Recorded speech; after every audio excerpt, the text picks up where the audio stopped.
ये कहते हैं कि संतुलन पूर्वक हम सारा उत्पादन ले रहे हैं और 5 प्रकार के संतुलन होते हैं: जल संतुलन, वायु संतुलन, ताप संतुलन, उर्वरता संतुलन और ऊर्जा संतुलन। अब मेरे पास बहुत ग्राहक वर्ग आता है तो उसके लिए हमारे पास बहुत सारे किसानों का गठजोड़ हो गया है।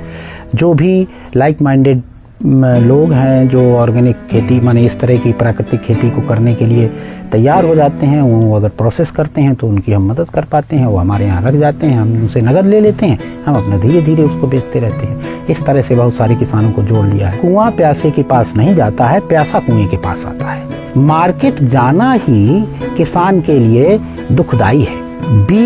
कोई बीज कंपनी आपको कहीं कमजोर मिली? दिन दूनी रात चौगुनी फलती फूलती है।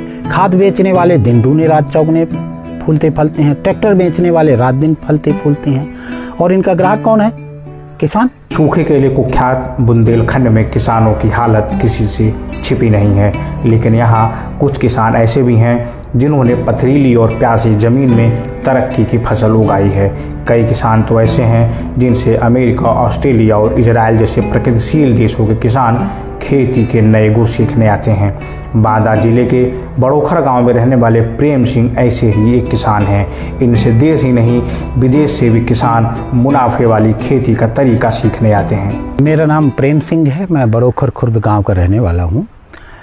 मैं इलाहाबाद विश्वविद्यालय से पोस्ट ग्रेजुएट हूं दर्शन से। फिर इसके बाद चित्रकूट ग्रामोदय विश्वविद्यालय से MBA रूरल मैनेजमेंट में किया और 1987 से मैं खेती में आ गया था। तब से मैं लगातार किसान हूँ। देखिए, हम अगर बहुत कम शब्दों में खेती के अपने तरीके को कहें तो हम ये कहते हैं कि संतुलन पूर्वक हम सारा उत्पादन ले रहे हैं और 5 प्रकार के संतुलन होते हैं: जल संतुलन, वायु संतुलन, ताप संतुलन, उर्वरता संतुलन और ऊर्जा संतुलन। तो हमारे जो खेती करने का तरीका है उसमें जितना पानी लेते हैं उससे ज़्यादा पानी रिचार्ज करते हैं। जितनी ज़्यादा ऊर्जा प्रयोग करते हैं, हमारे यहाँ 11 किलोवाट सोलर एनर्जी है। और इसी प्रकार उर्वरता संतुलन के लिए जितना अनाज या फल फूल हम पैदा करते हैं खेतों में, उससे कई गुना ज़्यादा हम उसको खाद देते हैं। उसके लिए हमने भैंसें, गाय, बकरियां, मुर्गी सब रख रखी हैं। मुर्गी की खाद में कैल्शियम और फास्फोरस अधिक होता है, बकरी के खाद में मिनरल बहुत होता है, भैंस के और गाय के खाद में कार्बन और माइक्रो ऑर्गेनिज्म होते हैं। इन सब को एक निश्चित प्रोसेस से गुजार कर फिर हम खेत में देते हैं तो उर्वरता संतुलन बनी रहती है। तो हमने एक निश्चित प्रोपोर्शन में अपने खेत के बाग और वन लगा रखे हैं, जिसकी वजह से ताप और वायु का संतुलन भी बना रहता है। माने वायु संतुलन का मतलब वातावरण में ऑक्सीजन का कम हो जाना, माने कार्बन डाइऑक्साइड को केवल फोटोसिंथेसिस से ही हम ज़मीन के अंदर पहुंचा सकते हैं। तो वो सारा संतुलन पूर्वक हम उत्पादन करते हैं। दूसरा स्टेप यह है हमारा कि हम जो कुछ भी पैदा करते हैं और हमारे प्रयोग से जो कुछ भी बचता है उसको हम प्रोसेस करते हैं। प्रोसेस करने में बहुत सारे लोगों को रोज़गार मिल जाता है और हमें ज़्यादा पैसे मिल जाते हैं। और तीसरा स्टेप है उसका न्यायपूर्ण वितरण। तो तीनों स्टेप को मिलाकर हम इस पूरी खेती का नाम आवर्तनशील खेती देते हैं। नाम बहुत महत्वपूर्ण नहीं है, लेकिन खेती का ये तरीका है। अब यह तो तुलना मेरे लिए धृष्टता होगी कि मैं किसी दूसरे प्रकार की खेती की अपने से जो अनुभव से निकली हुई खेती है उससे करूं, लेकिन मेरी जहाँ तक जानकारी है कि अगर हम ज़्यादा पशु नहीं पालेंगे तो पशु मारे मारे घूमेंगे। यदि हम खेती में पशुओं का प्रयोग नहीं करेंगे तो पशु मारे मारे घूमेंगे। तो उन सब चीज़ों को हमने इसमें इंक्लूजिव किया है।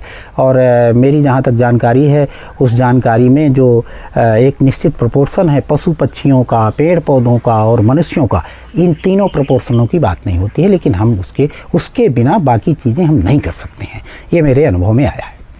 देखिए, हम लगभग सारी चीज़ों का प्रोसेस करते हैं। तो शुरुआत में तो हमारे यहाँ एक कठिया नाम का गेहूँ होता है, उसका दलिया बनाते हैं। हमारे यहाँ जो विभिन्न प्रकार के चावल पैदा करते हैं उनको हम प्रोसेस करके चावल के रूप में ही बेचते हैं, धान के रूप में नहीं बेचते हैं। उसके अलावा जो आम का अचार है, मिर्चे का अचार है, तमाम प्रकार के अचार बनाते हैं। आंवला होता है उसका मुरब्बा बना देते हैं। हमारे यहाँ शहद होती है, उसको हम शहद का मुरब्बा बना देते हैं।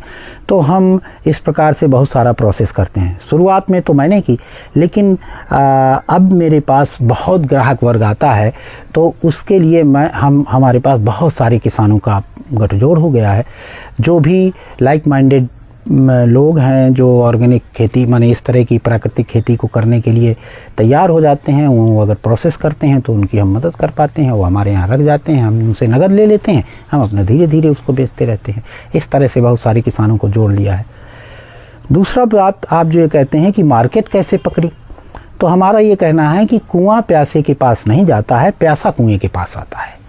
मार्केट जाना ही किसान के लिए दुखदाई है, तो कंज्यूमर के लिए भी दुखदाई है और किसान के लिए भी दुखदाई है। तो हम कंज्यूमरों को प्रोत्साहित करते हैं कि वो किसी न किसी किसान के पास जाए और उससे सीधे ले। इससे मिलावट से भी बचत होगी, किसान का प्रोत्साहन भी होगा और उनको सही चीज़ें मिल जाएंगी, उनको कॉन्फिडेंस रहेगा कि हमने सही चीज़ें पाई। और बाज़ार में जो पैसा बढ़ाने के लिए जो क्या कहते हैं मिलावटखोरी है और मूल्य वृद्धि है, सबसे बचत हो सकती है। तो मेरे पास तो ग्राहक यहीं आता है, मैं बाज़ार नहीं जाता हूँ। अभी परंपरा में बड़ा किसान उसको माना जाता है जिसके ज़मीन ज़्यादा हो, तो हमारी ज़मीन ज़्यादा नहीं है। हमारे उत्तर प्रदेश में सीलिंग एक्ट लागू है, कोई भी काश्तकार 12 एकड़ से ज़्यादा ज़मीन नहीं रख सकता है, इसलिए उन अर्थों में तो बड़े किसान नहीं हैं। दूसरा अर्थों में कि हम जितना आय और व्यय में हमारे संतुलन है, हमारे पास कर्ज नहीं है, यह हम कह सकते हैं हमारी ज़िंदगी सुकून से चल रही है बिना कर्ज के। इस मामले में हम ठीक ठाक हैं। एक नेक्सस है और परसेप्शन क्रिएट किया जाता है कि पूरे बुंदेलखंड में पानी नहीं है। बुंदेलखंड के कुछ हिस्सों में पानी है, कुछ हिस्सों में पानी नहीं है। हमारे हिस्से में पानी की कोई कमी नहीं है और जब से मैं खेती करने आया तब से मुझे पानी का कोई अभाव यहाँ पर नहीं दिखा कि पानी की कोई कमी हो। नहर प्रणाली आती थी, केन नहर प्रणाली, वो आनी बंद हो गई। वो 1978 के बाद ही 1988-89 के बाद ही पानी कम आना शुरू हो गया था। हमारे गांव की लड़ाइयों के 90% आपसी लड़ाइयाँ नहर के पानी से होती थी। धीरे धीरे लोग ट्यूबवेल में कन्वर्ट हो गए और अब कोई लड़ाई भी नहीं है, नहर का पानी भी नहीं आता है, फिर भी सब प्रकार की फसलें लेते हैं लोग। ऐसा नहीं है कि लोगों ने नहीं की, 4-6 महीने की, लेकिन मेरे मन में नौकरी करते ही एकदम से उसका एंड रिजल्ट आ गया कि नौकरी छूटने के बाद क्या करूँगा। तो जितने छूटे हुए नौकरी या रिटायर्ड लोग थे, बड़े बड़े अधिकारी थे, इनको देखने के बाद उस लाइफ स्टाइल से मैं संतुष्ट नहीं हुआ। तो मेरे मन में एक पता नहीं कैसी, मैं उसको व्याख्या नहीं कर पाता हूँ, लेकिन मुझे वहाँ मन लगना बंद हो गया और मेरे मन में ये तुलना आई कि इतना पैसा तो हम 5-10 साल के परिश्रम के बाद परमानेंट हमारी इनकम हो जाएगी। हम रिटायरमेंट के बाद एक थके हारे और निष्क्रिय व्यक्ति की तरह जीने से अच्छा है उत्साहपूर्वक पूरा जीवन काटा जाए। हमारे पास फलों में आम, नींबू, संतरा, आंवला, कैथा, इमली, जामुन, सब प्रकार के फल हैं, नींबू, संतरा, मौसमी। और इसी प्रकार फसलों में हम अपने भर के लिए तेल पैदा कर लेते हैं और दोनों प्रकार का तेल, कभी कभी तो तीनों हो जाता है, तिल का भी तेल हो जाता है, इस साल नहीं हुआ। तो अलसी है, सरसों है, इसी तरह दालें हैं हमारे पास। मूंग अभी कटने वाली है 15 दिन के बाद, और मसूर भी होती है, चना भी होता है और अरहर भी होती है। तो सब प्रकार की दालें हैं। अनाज अपना माने भारतवर्ष में अनबीटेबल क्वालिटी का अपने पास गेहूं होता है जिसको कठिया कहते हैं। उसके अलावा नर्मदा गेहूं भी हमने बचा रखा है अपना, वही पारंपरिक गेहूं, बहुत ही पौष्टिक, बड़ा सुपाच्य गेहूं है, सब हम पैदा कर लेते हैं। और धान में सुगंधित धान अपने खाने भर के लिए पैदा कर लेते हैं, 2-4 बोरा, 10 बोरा जो बचा तो जो हमारे अब तो मैं ग्राहक भी नहीं कहता हूँ, वो मित्र लोग आते हैं उन्हीं वही ले जाते हैं। देखिए, घाटे का सौदा है, ये मिसकंसेप्शन क्रिएट किया जा रहा है, ये भी एक तरह से षड्यंत्र है। अब देखिए ना, कोई बीज कंपनी आपको कहीं कमज़ोर मिली, दिन दूनी रात चौगुनी फलती है, फूलती है। खाद बेचने वाले दिन दूनी रात चौगुने फूलते हैं। ट्रैक्टर बेचने वाले रात दिन फूलते हैं। और इनका ग्राहक कौन है? किसान क्यों कमज़ोर हो रहा है? तो यह एक पॉलिसी लैकुना है। घाटे का घाटा कभी नहीं होता है। एक दाने से हजारों दाने पैदा करने वाला कैसे घाटे में हो जाएगा।